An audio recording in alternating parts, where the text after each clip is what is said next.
UAE ने नई तेल पाइपलाइन बनाने का ऐलान किया है। ऐसी पाइपलाइन जो सीधे हॉर्मुज जलडमरूमध्य को बाईपास करेगी और सबसे बड़ी बात, इससे सबसे ज्यादा फायदा भारत को होने वाला है। तो क्या यूएई अब ईरान के दबाव से बाहर निकलने की तैयारी में है? क्या खाड़ी में तेल की नई जंग शुरू हो चुकी है? और क्यों भारत के लिए ये पाइपलाइन किसी लाइफलाइन से कम नहीं? कैसे भारत को सस्ता तेल मिलेगा? सब कुछ सिलसिलेवार तरीके से समझेंगे। देखिए, तेल के टैंकरों पर संकट है, गैस सप्लाई पर संकट है और सबसे बड़ा सवाल, अगर हॉर्मुज पूरी तरह बंद हो गया तो भारत का क्या होगा? लेकिन इसी बीच संयुक्त अरब अमीरात यानी कि यूएई ने ऐसा मास्टर स्ट्रोक खेला है जिसने पूरी दुनिया का ध्यान खींच लिया। लेकिन अब समझिए, इस पाइपलाइन का सबसे बड़ा मकसद क्या है? हॉर्मुज को पूरी तरह बाईपास करना। यूएई ने जिस तेल पाइपलाइन को बनाने का प्लान बनाया है, इस पाइपलाइन का मकसद 2027 तक फुजेरा के रास्ते अपनी कच्चे तेल के निर्यात की क्षमता को 2 गुना करना है। यानी अगर कल को ईरान हॉर्मुज बंद कर दे, तब भी यूएई अपना तेल दुनिया तक पहुंचा सकेगा। बताया जा रहा है कि पाइपलाइन 2027 तक चालू हो सकती है। इसके शुरू होते ही यूएई की तेल निर्यात क्षमता लगभग 2 गुनी होना तय है। आप समझिए कि इसका भारत से क्या संबंध है। भारत अपनी ऊर्जा जरूरतों का बड़ा हिस्सा खाड़ी देशों से आयात करता है, आप जानते हैं।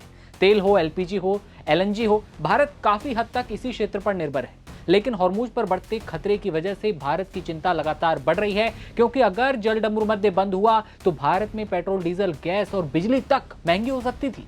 लेकिन यूएई की इस नई पाइपलाइन ने भारत के लिए राहत की सबसे बड़ी खबर बनी।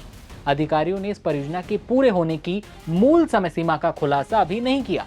यूएई पहले से ही Abu Dhabi crude oil pipeline का संचालन करता है, जिसे हबशान फुजेरा पाइपलाइन के नाम से भी जाना जाता है।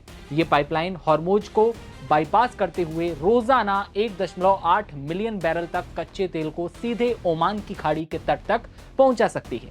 यूएई और सऊदी अरब फिलहाल खाड़ी देशों के जो ऐसे एकमात्र तेल उत्पादक देश हैं जिनके पास हॉर्मुज के बाहर से कच्चे तेल का निर्यात करने में क्षमता जो है, उसके बुनियादी ढांचे जो हैं मौजूद हैं। जबकि ओमान की खाड़ी के किनारे अपनी लंबी तटरेखा का लाभ भी इसे मिलता है।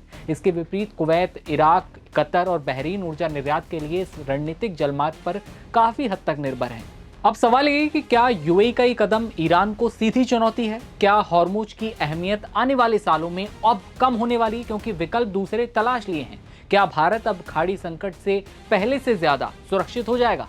आप इस पूरे घटनाक्रम को कैसे देख रहे हैं? यूएई ने अब जो पाइपलाइन डाली है, इससे भारत को कैसा फायदा होने वाला है? क्योंकि यूएई अभी इसे बिछा रहा है। 2027 तक संभव है कि ये पूरी पाइपलाइन बिछ जाए और उसके बाद भारत तक तेल सस्ता और स्थिर तरीके से पहुंच पाए। खबर पर आपकी राय कमेंट सेक्शन में बताइएगा और देखते रहिए आप नवभारत टाइम्स। नमस्कार।